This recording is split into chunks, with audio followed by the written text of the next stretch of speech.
Hi guys! Welcome back again to my YouTube channel. By the way guys, maraming salamat po sa walang sawang pagsubaybay sa ating pong daily love reading, and kung ikaw ay bago pa lang sa ating channel, mag-subscribe na po kayo. Then, i-click mo na rin yung ating notification bell para lagi kang updated sa ating mga bagong upload. Okay, so tignan natin guys. Kanina bang love reading yung masasagap natin ngayon? Kanina po ba itong love reading?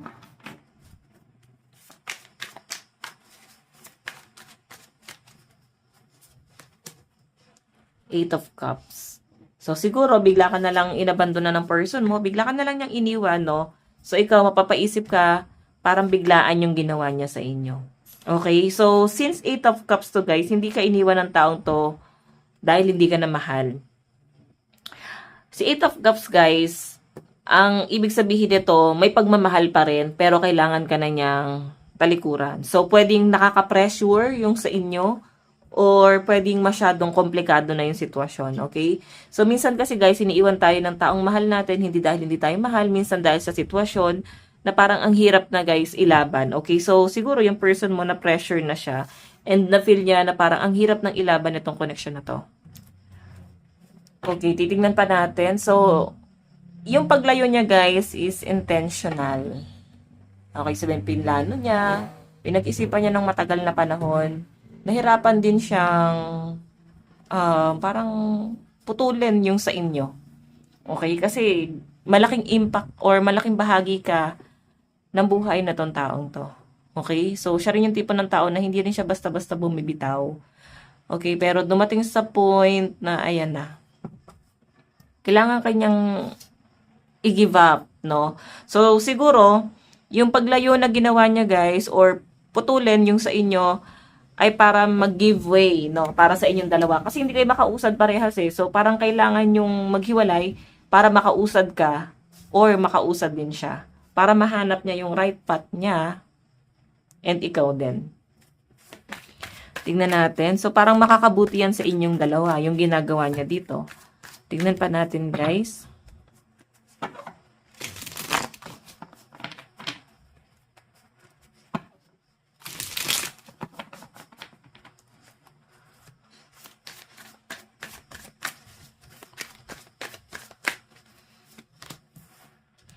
Ten of Pentacles. So, yun, no, mukhang may pamilya kayo or may binubuo na kayong pamilya. Yung iba naman sa inyo, guys, pwede wala pa kayong pamilya, pero sobrang malapit kasi yung person mo sa pamilya mo. Or pwede ikaw, malapit ka sa pamilya niya. 'Di ba? So, ganun yung pinapakita sa akin dito. Wealth, security, family, legacy, reunion. So, kumbaga parang iisa na yung circle yung dalawa. May binuo na talaga kayong foundation para dun sa future yung dalawa. And so, nakikita ko guys, pwedeng nagsishare din sa inyo ng blessing itong taong to. Pwedeng ikaw din. Kumbaga talagang tulungan. Solid nga yung relasyon nyo eh. Sobrang solid. So, bakit humantong sa point na kailangan kanyang i-give up? Hindi na siya nakontento. Yan yung nakita ko sa kanya. Okay? Hindi na siya nakontento dun sa energy na naibibigay mo sa kanya. So, parang gusto niya ng something more pa. Naghanap pa siya ng mas pa doon sa kaya mong ibigay. Tignan pa natin.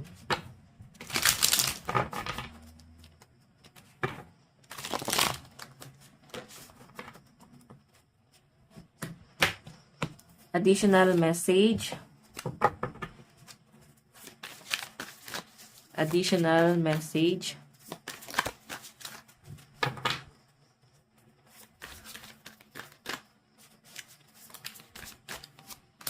Meron tayong Three of Swords.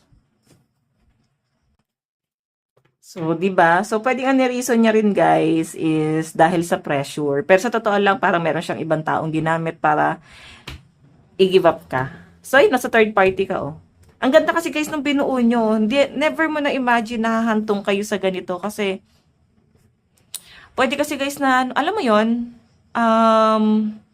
ang dami nyo ng plano, sobrang solid na ng connection nyo sa family nyo. So, bakit kayo naging ganito?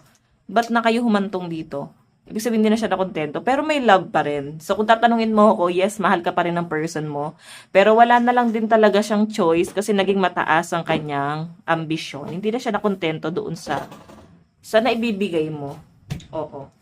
Sabi ko nga sa inyo guys, gusto pa niya ng something more. Tignan pa natin.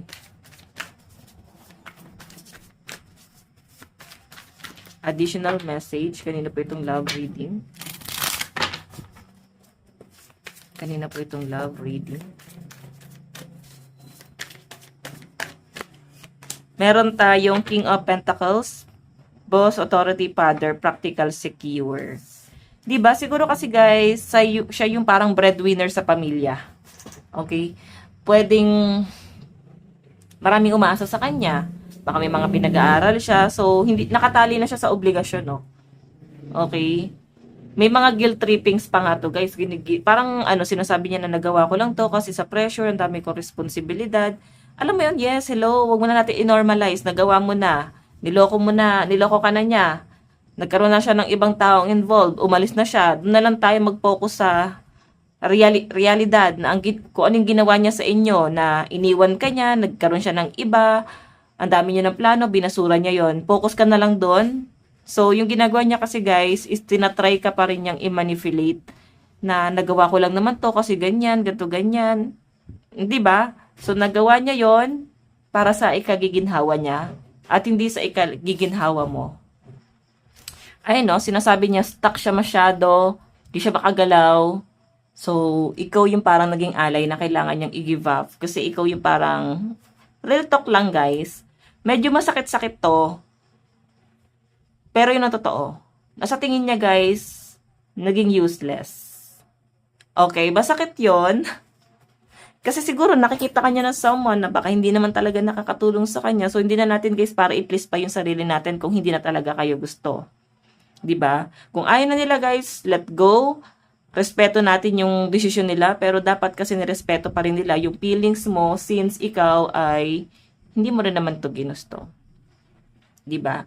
So by the way, tignan pa natin additional message. Kanina po itong love reading. Wait lang guys, taas ko lang to. Okay, additional message.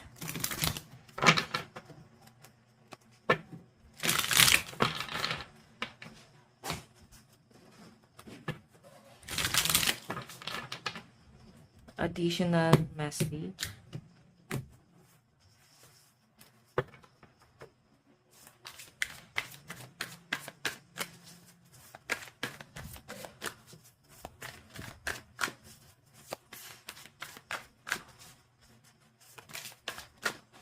Oops.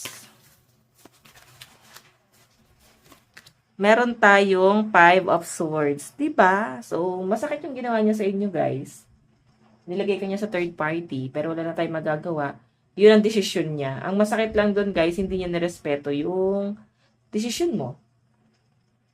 Hinayaan ka niya na parang pinabayaan ka na niya talaga. Tignan mo, oh. 5 of Swords. Hindi naman kayo, guys, madalas nagtatalo. Pero, di ba kayo, guys, napapaisip? Sa isang relasyon, pag hindi na nag-aaway, ibig sabihin, ang babae ay na-fall out of love. Dumarating na sa point na pinababayaan ka na, yung gusto mong gawin, di ka na masyadong inaasikaso. So, ibig sabihin, guys, silent quitting na yon. Huwag kayo, guys, pakakampante pag pinababayaan na kayo ng partner nyo, ha? Lalo sa mga babae. Bago kasi yan, guys, umalis, umasa yan, nag-expect sila ng mataas, bago sila umalis. Hindi kagaya sa mga lalaki na mas nakakatakot kasi bigla na lang silang umaalis. Isang beses lang kasi guys nakikipaghiwalay ang mga lalaki at totoo na yon. So kung may mga kilala kayo na paulit-ulit nakikipaghiwalay ang partner nyo na lalaki, is hindi yan nagmamatured. Okay? Unlike doon sa iba na parang kahit paulit-ulit nga nakikipaghiwalay, hindi sila guys umaalis. Kasi mas matured sila. Pinipili nilang ilaban. Alam nila yung topak mo. Gets nyo ba yun, guys? So, hayan. So, again, uulitin ko, guys, may third party na. Inibab ka ng person mo. Pwedeng aware ka dito or pwedeng sinabi niya na sa inyo lately. Siya nagsabi, ano pa ba yung reason? Ulit-ulit kanyang sinasaktan. Siguro kasi, meron na siyang gustong panindigan. Ayaw ka na niyang umasa. Pinapanindigan niya na yung desisyon niya na yon. Again, additional message.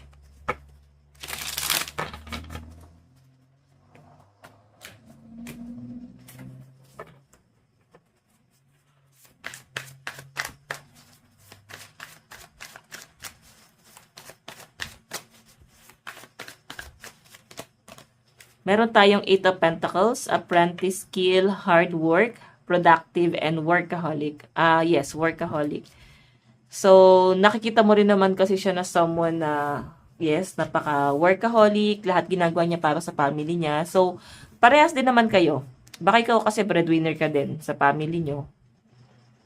'Di ba?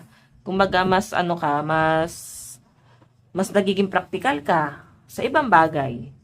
Okay? Tingnan natin. Kumbaga ano ka lang talaga, loyal ka kasi sa kanya. 'Di ba? Nagstay ka, umasa ka, syempre may mga pangarap kayo, may mga parang pinangako ka sa kanya na talagang gusto mong tuparin yung mga pinangarap niya para sa stability yung dalawa. Ito na nga, oh. Kasi kung tutuusin, guys, parang totally settled na lahat, eh. Presensya niya na lang. Pwede kasi, guys, na may proposal na nangyari. 'Di ba? So, by the way, meron tayong 5 of Cups. Okay, so alam nyo guys, ang nakakatawa lang dito sa energy ng person mo, siya na yung nang iwan, siya pa yung nalulungkot. So siguro, hindi talaga lahat ng nang iwan, masaya. Yung iba, nalulungkot din, kagaya tong person mo, no? Malaki kasi talaga yung naging disappointment niya, eh. Actually, ikaw din, na-disappoint ka din sa person mo. Never mo inakala na pwedeng mangyari to at hahantong kayo dito. At nangyayari na nga ngayon. Okay, tignan natin. Additional message.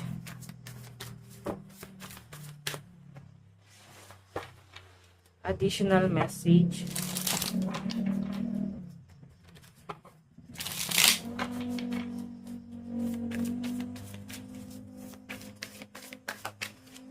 Meron tayong, diba? Yung naging disappointment mo dito, para kang, never mo naman siyang blame. Feeling ko naman kasi dito, guys, ay may money involved. Natulungan ka naman niya, nabigyan ka naman niya. Kumbaga, hindi mo magawang, magalit sa kanya. Siguro yung nagiging disappointment mo rin dito is, hindi mo inaakala na gagawin niya. At the same time, parang nadidisappoint ka rin sa sarili mo. Bakit kasi ang hina-hina ko? Alam mo yan, biniblame mo yung sarili mo. Kasi yun naman talaga yung gusto niyang gawin. Na i-blame mo yung sarili mo. Bakit ka hanggang dyan lang? Bakit hindi ka nag-i-improve? Bakit wala kang malang usad sa buhay? Gusto niyang i-blame or gusto niyang ipamukha sa inyo na yes, yung pag-guilt trippings niya rito is naging successful. Kasi tignan mo naman, oh. 'Di ba? Parang sinisisi mo yung sarili mo kung bakit hindi siya nagstay, kung ba't siya umalis, na parang may mali ka kasi, may kasalanan ka. Alam niyo guys, pag under ka ng manipulation, totoo yan, mararamdaman mo pag sarili mo yung biniblame mo kung bakit siya nagkaganon. Never mong sinisi yung tao yun. Sabihin, nasa manipulation ka. Magaling siya magpaikot. Dapat ikaw, hindi ka basta-basta hindi ka dapat nagpapaikot sa opinion ng ibang tao. Diba? Tingnan natin. Additional message.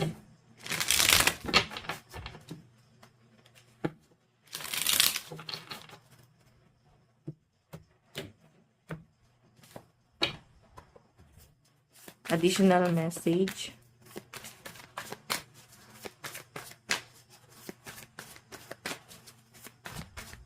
Kanina po itong love reading.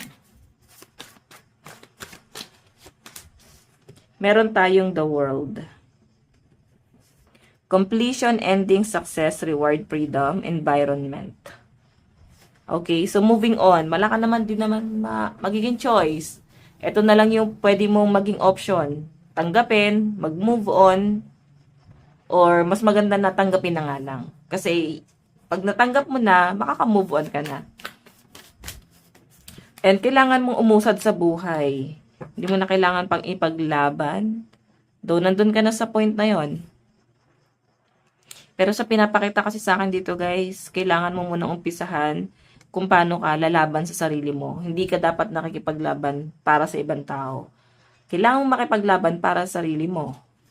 And especially, pwede kasi nag-expect ka pa ng second chance or may mangyayari pa rin sa inyo sa future. Pero kasi ang dapat mong gawin dito, i-improve mo yung sarili mo. Sa sarili mo, naniniwala ba kayo guys, success is the best revenge? Pag nakikita niya guys na may nag-i-improve na sa buhay niyo, magsisisi yan, manghihinayang yan, ay, yan yung taong mahal ko at mahal na mahal ako before. Pero ang layo na niya.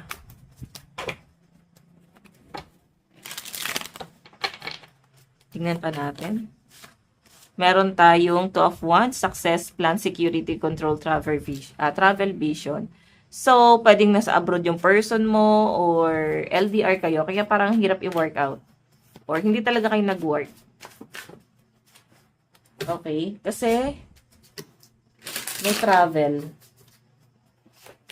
Okay? Or pwedeng dahil nga LDR kayo, hindi rin kayo nag-work, kaya siya ay na-fall sa iba kasi di naman kayo madalas nagkakasama. Walang interaction. So parang hindi kontento ng ganun eh. Sa totoo lang, naniniwala kayo na mas malakas ang babae kaysa lalaki. Ang mga lalaki medyo soft-hearted dyan. Pag nahanap na nila yung taong fit sa kanila o yung taong feeling nila safe sila, nakakaunawa, nakakaintindi sa kanila, parang kampante na sila doon or kaya nila magpaka-loyal doon. 'Di ba? So, kaya niya magpaka-loyal sa inyo. Siguro kasi strong person ka. So, by the way, check pa natin additional message. Additional message. Meron tayong Three of Cups, Celebration, Friendship, Support, Fun, Joy, and Achievement. So, ayan o. Ang dami niya kasing na-achieve. Or may nagbago sa kanya simula ng nakikita niya na may pagbabago nangyari sa kanya. Or marami nang na-achieve itong taong to sa buhay niya dahil nga sa mga pagsusumikap niya, sa mga paghihirap na ginawa niya sa buhay niya. So, naging mataas na rin syempre yung standard niya sa buhay niya. Okay? Or lalo na nung nakikita niyang sobrang hirap pala talaga ng buhay. Kaya naging mataas yung ambition niya. So, di natin masisisi guys eh. Kasi may sarili siyang pinaglalaban. Ikaw din naman meron. Pero siguro yung pagkakamali lang dito, nag-expect kayo. Okay? Parang naging kampante ka. Natanggap ka ng person mo. Mahal ka ng person mo sa kung anong meron ka or yung ups and downs sa inyo. Oo. Tingnan natin. Meron tayong the star. Ayan o. Hope, healing, spirituality, wish, fulfillment, and success. So, yung sinasabi lang dito guys, gusto nyong maabot ang lahat-lahat. Hindi dahil meron kang gustong patunayan sa kanya. Siguro para na rin sa sarili mo. Kumbaga, kailangan mo nang gawin to para sa sarili mo.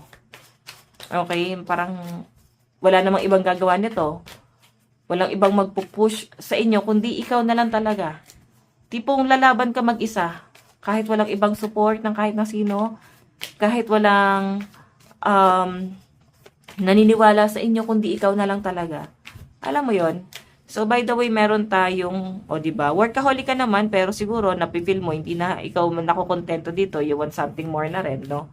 Gusto mo na rin ng something na pagbabago sa buhay mo, kasi medyo nakaka-frustrate or nakaka-burnout na yun sa environment mo. Okay? So, by the way, meron tayong Wheel of Fortune. Okay, last card. Diba? Nahirapan din siya eh. Pero mas nakikita kong ikaw, nakaka-get over ka na. Nakaka-recover ka na. Natatanggap mo na. Pero kasi, bakit nasasaktan ka na naman ulit? Diba? Kasi may pinamumukha siya sa inyo. Okay ka na eh. Hindi mo na kailangan ng presensya. Natanggap mo na. Pero, siya talaga ginagawa niyang presyong nararamdaman mo. Okay, ganon. So, by the way,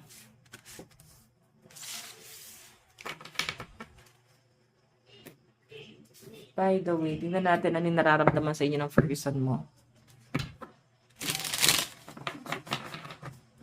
Nararamdaman ng person mo sa iyo ngayon.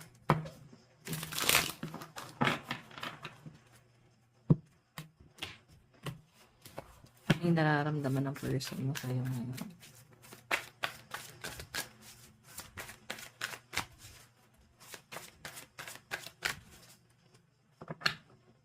nararamdaman.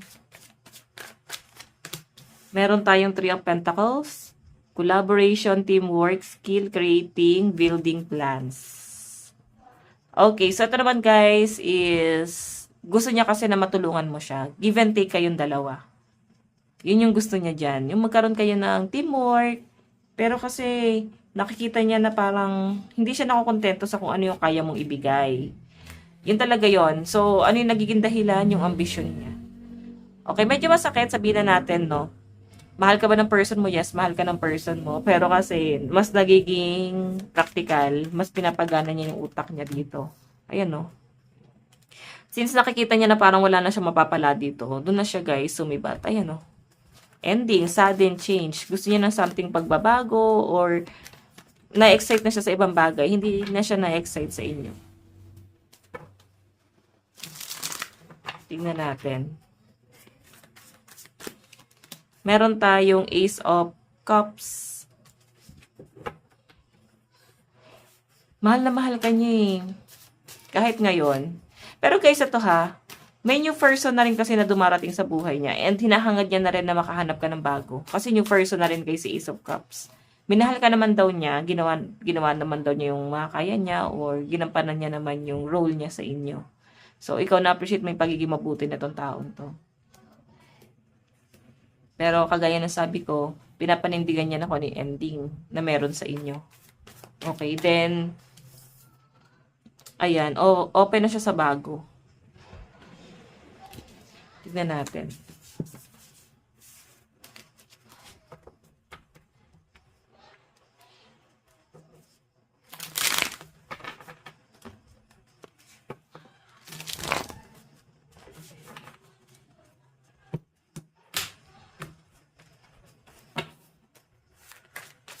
Tignan natin.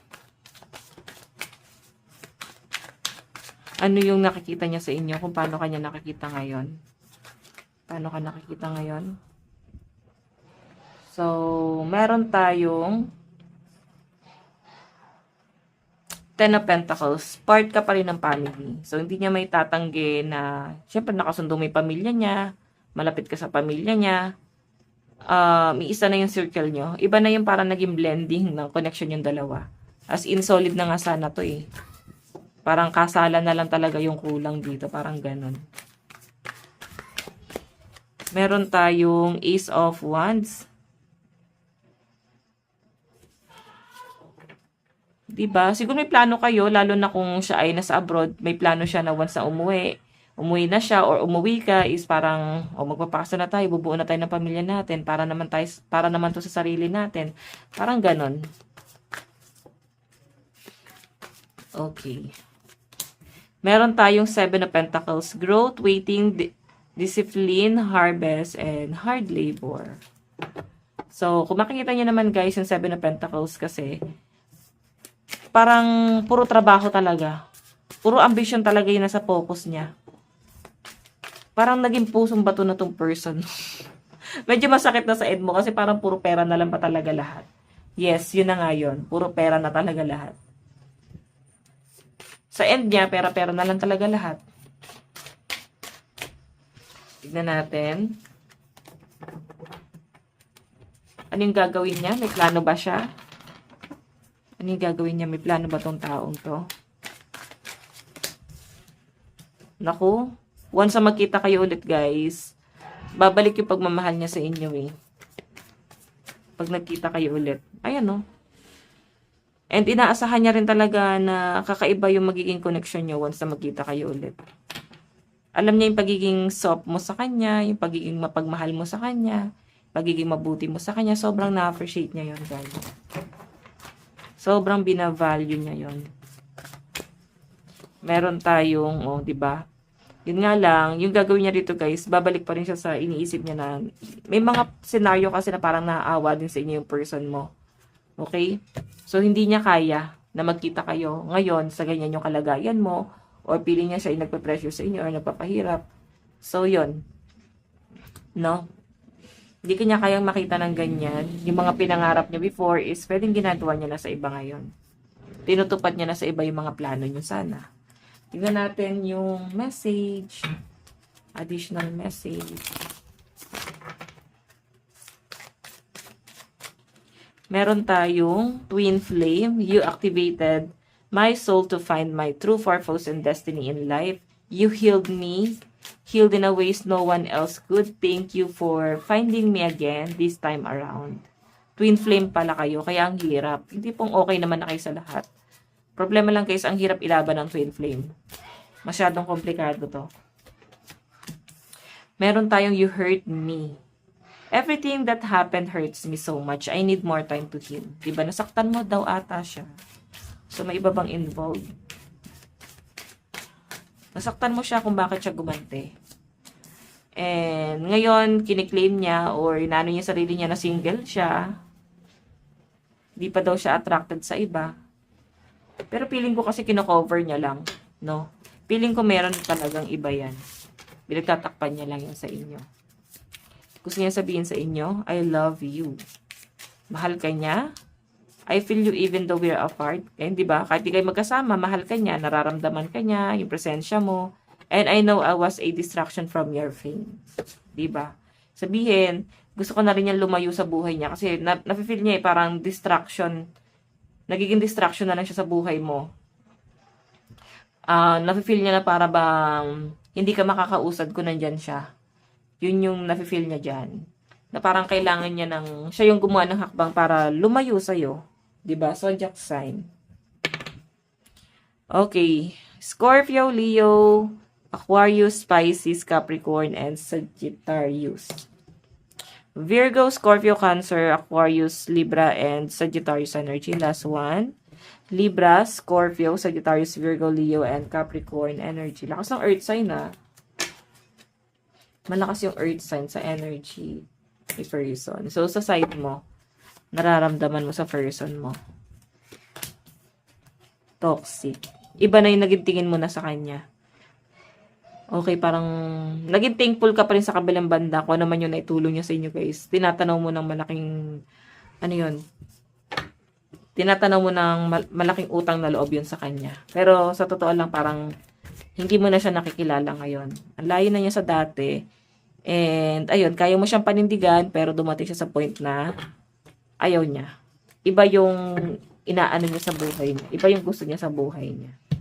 Okay, Change, travel, moving on. Kumbaga, parang nakikita mo sa kanya na hindi mo pala talaga gusto yung ganitong buhay. Bakit ka nagtiis? Dapat noon ka pa umalis, 'di ba? Parang ganon. Pero hindi niya ginawa. 'Di ba? Hindi siya umalis, bagkus nagstay. Siguro nagantay pa rin siya na yung magbabago sa buhay niyo. Tingnan natin. Anong dapat mong gawin? Six of Cups, ayan, maging open ka sa iba.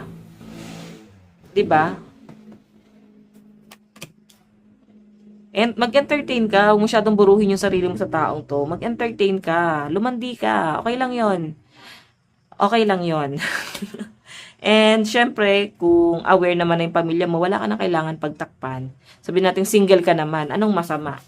Ano namang masama na hindi mo to gawin para sa sarili mo? As long as nare-release nito yung mga negative or as long as na-enjoy mo naman, nakakausad ka, or nakakatulong naman to sa mental health mo. Bakit hindi, 'di ba? So, kung tatanungin nyo guys, anong dapat mong gawin? Mag-entertain ka ng iba. Okay, huwag mo muna ipakilala sa family mo. Siguro kailangan kilalanin mo muna. Someone na dapat sure na ba talaga. Pero minsan kasi guys, mas maswerte pa yung mga single kaysa mga in relationship. Minsan nandun yung mas nakaka-stress or nandun yung struggle sa mga in relationship. Okay? Tignan natin. Mas haggard pa nga yung iba pag nasa in relationship. Totoo lang, guys. Zodiac sign mo. Okay, meron tayong Scorpio, Sagittarius, Libra, Capricorn, Leo, and Virgo energy. Virgo, Scorpio, Cancer, Aries, Gemini, and Aquarius energy. Last one. Capricorn, Pisces, Libra, Aquarius, Scorpio, and Sagittarius energy. So, by the way guys, ito lang po ang inyong daily love reading. Bukas po ulit. God bless and love you all. Bye-bye!